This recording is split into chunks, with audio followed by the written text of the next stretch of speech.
नमस्कार दोस्तों, स्वागत है आपका स्टडी फंडा यूपीएससी में। आज का जो हमारा पेपर 2 का टॉपिक है, बहुत इंपॉर्टेंट टॉपिक है, एक सोशियो पॉलिटिकल टॉपिक है, जिसका नाम है क्रिमिनलाइजेशन ऑफ पॉलिटिक्स, जिसके ऊपर हमें लिखनी थी रिपोर्ट। डिस्कस करेंगे इसी के बारे में कि क्रिमिनलाइजेशन ऑफ पॉलिटिक्स होता क्या है। कुछ मैं आपके साथ रिपोर्ट्स भी शेयर करूंगा एंड एक एडवाइस है मेरी कि आप एक बुक मेंटेन कीजिए। ठीक है, एक छोटी सी 30-40 पेजेस मेंटेन कीजिए। 30-40 पेजेस भी बहुत ज़्यादा हो गए। आप 2-3 पेजेस बनाइए जहाँ पे डेली बेसिस पे अब हम टॉपिक डिस्कस करते हैं। तो एक ना एक फैक्ट तो मैं आपको बताता ही हूँ, जो भी करंट अफेयर से रिलेटेड डेटास है, रिपोर्ट्स पब्लिश होती है, वो मैं आपको बताता हूँ। ठीक है, अगर आप उसकी एक प्रॉपर लिस्ट मेंटेन करते हो, सो एट द एंड डे, जब आपका एग्जाम का दिन होगा, उस दिन आप उसे रिवाइज कर सकते हो एंड आपको समझ में आएगा।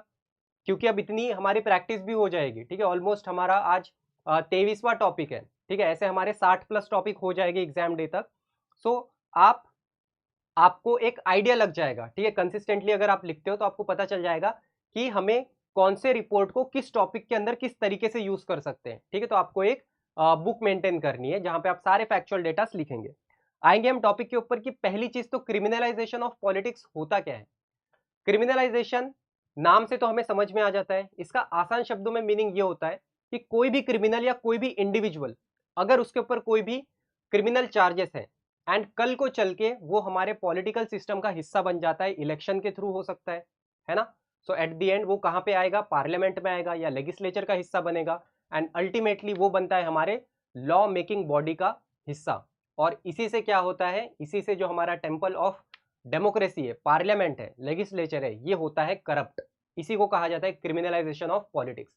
आए दिन हम बहुत सारी न्यूज सुनते रहते हैं कि ये XYZ मेंबर ऑफ पार्लियामेंट, ये एमएलए या मेंबर ऑफ लेजिस्लेटिव असेंबली, इसके अगेंस्ट रेप चार्जेस पाए गए, इसके अगेंस्ट इतने सारे क्रिमिनल चार्जेस पाए गए। ये तो आए दिन सुनने को ही मिलता है। इनफैक्ट हमारे सुप्रीम कोर्ट ने भी ये क्लियर कट कहा है कि जब भी आप कोई भी इंडिविजुअल अगर से इलेक्शन कंटेस्ट करता है, चाहे वो एमपी का इलेक्शन हो, यूनियन जनरल इलेक्शंस हो या स्टेट गवर्नमेंट के इलेक्शंस हो, वहां पे सुप्रीम कोर्ट ये कहता है कि जो भी कंटेस्टेंट है वो अपने पूरा पूरा अपना रिकॉर्ड बताएगा, पूरा रिकॉर्ड मेंशन करेगा इलेक्टर्स को। ठीक है, हम लोगों को, अपने सिटीजन्स को, कि उसके अगेंस्ट कितने क्रिमिनल चार्जेस है या सीरियस क्राइम्स के अगेंस्ट कोई चार्जेस है, ये सारी चीज उसे मेंशन करनी होती है। राइट। सो कोई भी करप्ट करप्ट पर्सन, ठीक है, एट द एंड हम उसे क्या कहेंगे, करप्ट पर्सन। कोई भी करप्ट पर्सन अगर हमारे पॉलिटिकल सिस्टम, पार्लियामेंट, लेजिस्लेचर का हिस्सा बनता है तो उसी को हम क्या कहते हैं, क्रिमिनलाइजेशन ऑफ पॉलिटिक्स। क्यों न्यूज में था, रिसेंटली एक रिपोर्ट आती है। कौन सी रिपोर्ट है, analysis of sitting MPs from Lok Sabha and Rajya Sabha of India 2023। ये एक रिपोर्ट आती है, जो रिपोर्ट एक शॉकिंग रिपोर्ट है अगेन। ठीक है, क्या कहता है ये रिपोर्ट कि जितने भी हमारे सिटिंग एमपीज है, sitting MPs in the sense, क्योंकि यहाँ पे एमपी लिखा है मतलब मेंबर ऑफ पार्लियामेंट, मतलब लोकसभा के मेंबर प्लस राज्यसभा के मेंबर।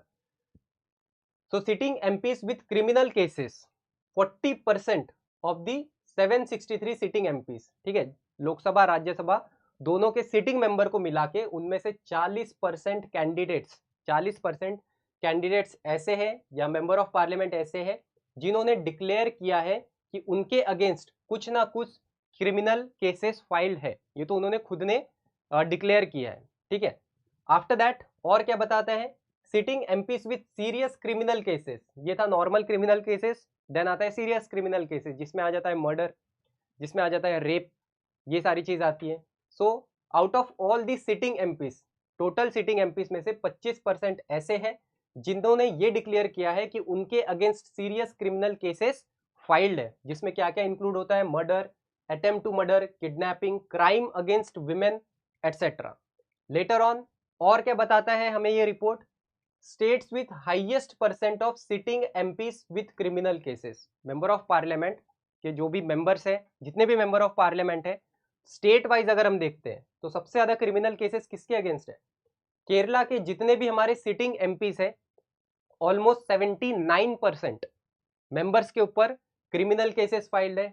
बिहार है 73%, महाराष्ट्र है 57%, तेलंगाना है 54% and Delhi has 50%। One more important point, states with highest percentage of sitting MPs with serious criminal cases. ठीक है, सीरियस क्रिमिनल केसेस की अगर देखते हैं, जिसमें सबसे पहले नाम आता है बिहार का, जिसके 50%, बिहार से जितने भी 50% मेंबर ऑफ पार्लियामेंट आए हैं उनके अगेंस्ट सीरियस क्राइम फाइल्ड है। Kerala has 34%, Telangana has 38%, Maharashtra has 34% and Uttar Pradesh has 34% of the MPs declaring serious cases against themselves. तो ये कुछ यहाँ के की फाइंडिंग्स थी। आप प्लीज इन्हें नोट डाउन कीजिए, जो आपको सही लगता है। मैं ये नहीं कह रहा कि आपको चारों पांचों लिखने हैं, जो आपको दो तीन लगता है कि हाँ ये इजी टू रिमेंबर है और इसे मैं प्रॉपरली, ठीक है, क्योंकि कोई भी टॉपिक आता है आप चारों तो स्टेटमेंट लिखोगे नहीं, कोई भी एक या मैक्सिमम दो लिखोगे, है ना। तो वही दो लिखिए जो आपको ऐसा लगता है कि ये मेरे लिए सही है। तो ये कुछ रिपोर्ट्स थी। अपार्ट फ्रॉम दैट और कुछ हम डेटा स्टैटिस्टिक्स यहाँ पे डिस्कस करते हैं।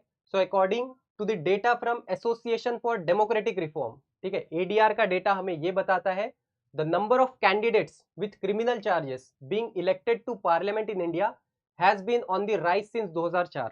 2004 से जितने भी हमारे मेंबर ऑफ पार्लियामेंट्स हैं जिनके अगेंस्ट क्रिमिनल केसेस फाइल्ड है, क्रिमिनल चार्जेस चल रहे हैं, इनका जो नंबर है 2004 से कंसिस्टेंटली रेगुलरली बढ़ता ही बढ़ता जा रहा है। देखेंगे यहाँ पे, अगर हम 2009 में देखते हैं, 2009 में लोकसभा में 30% parliamentarians had pending criminal cases, जो कि बढ़ के हो जाता है 34% 2014 में, जो कि बढ़ के हो जाता है 43% 2019 में, और रिसेंटली अभी हो गए हमारे 2024 के इलेक्शन। 2024 के इलेक्शन पता चलेगा कि और कितने, क्या ये नंबर बढ़ा है या डिक्रीज हुआ है।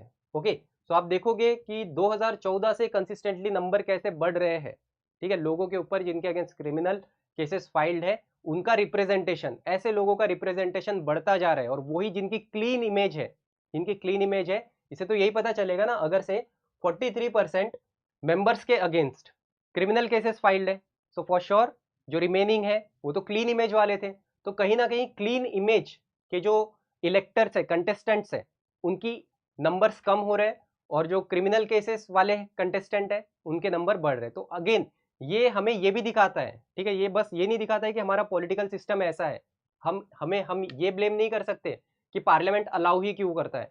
भाई एट द एंड पार्लियामेंट में बैठाने वाले कौन है उन्हें, ठीक है। तो ये हमें सोसाइटी का भी आईना दिखाता है, ये हमें इंडिया के सिटीजन्स का भी आईना दिखाता है कि हम किसे चाहते हैं पार्लियामेंट में पहुंचाने के लिए।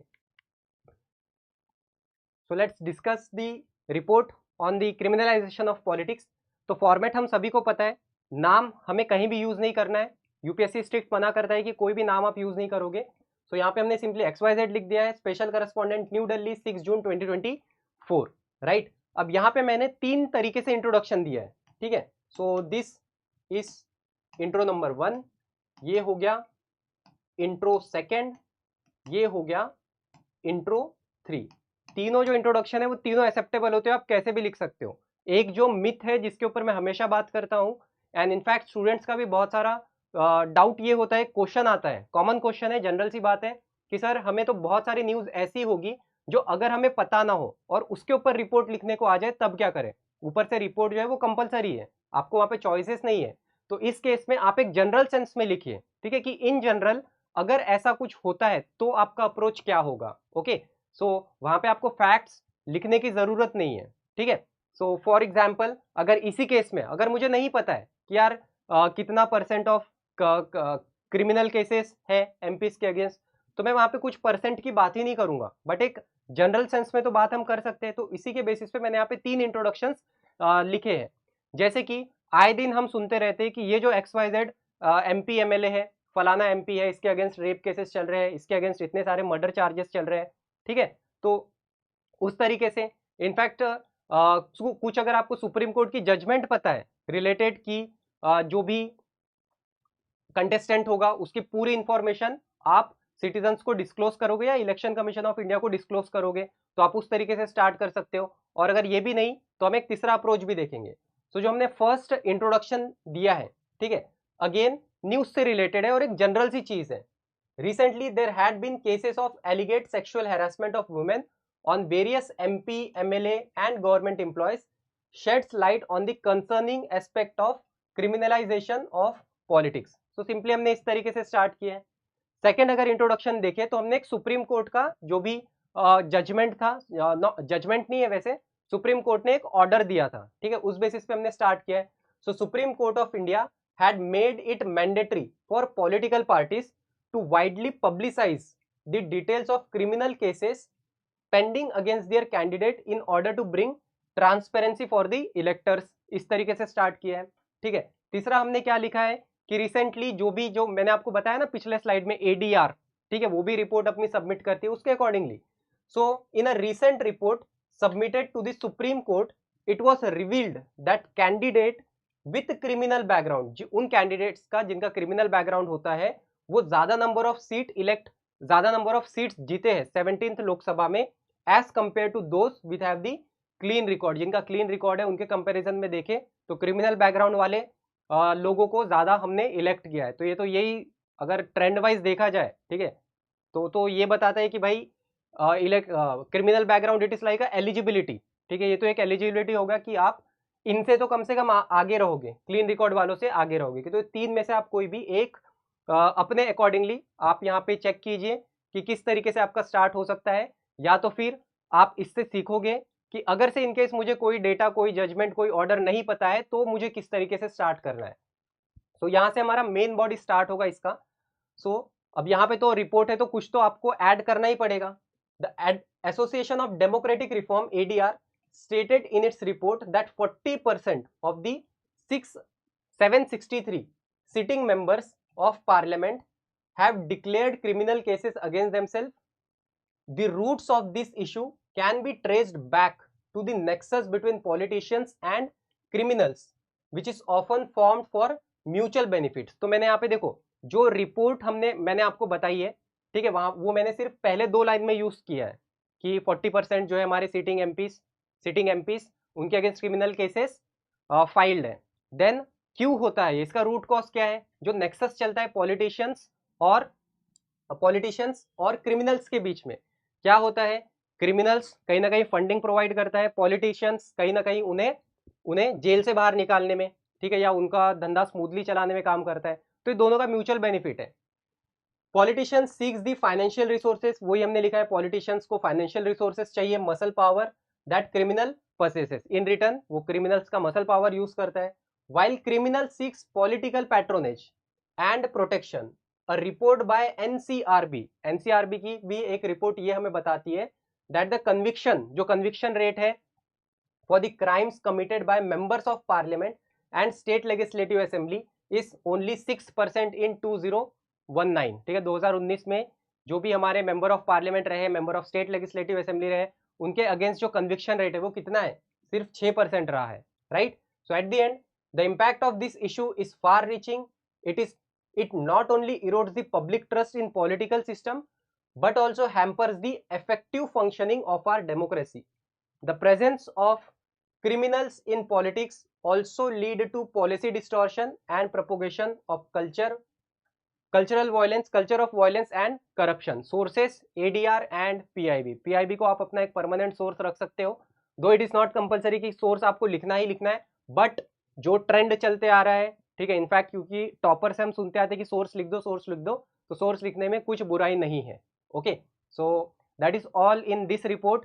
एंड रिपोर्ट के माध्यम से मैं आपको ये नहीं सिखाता हूँ, मेरा कभी अप्रोच नहीं होता है कि आपका ऐसा का ऐसा ही होना चाहिए, ठीक है। मैं आपसे ये एक्सपेक्ट करता हूँ कि कोई भी टॉपिक के ऊपर आप सोचिए, अपने व्यूज, अपने ओपिनियंस बनाइए, ठीक है, ताकि आपको ओवरऑल तीनों सेगमेंट में हेल्प हो, ठीक है। तीनों सेगमेंट मतलब ऐसे, आर्ग्यूमेंट और रिपोर्ट में। एंड ऑल्सो बहुत सारे लोगों को ये डाउट नहीं आना चाहिए कि यार यहाँ मैं आके बस रीड करके चला जाता हूँ, ठीक है, इंग्लिश को, ठीक है। ऑब्वियसली यार जब पेपर हमारा इंग्लिश में होने वाला है, रिपोर्ट आप इंग्लिश में लिखने वाले हो, आर्ग्यूमेंट इंग्लिश में लिखने वाले हो, तो कोई सेंस ही नहीं बनता, ठीक है। I will not be your translator कि इंग्लिश को जस्ट मैं हिंदी में ट्रांसलेट कर दूं, नहीं, ठीक है। मैं आपको पहले एक ओवरव्यू देना चाहता हूं, ठीक है, कि इस डायमेंशन में, इस एस्पेक्ट से आपको सोचना है कोई भी चीजों को। So that is all in this topic. कल ऐसे ही मैं आपको एक नया टॉपिक दूंगा जिसके ऊपर आप प्लीज कंसिस्टेंटली लिखिए, ठीक है।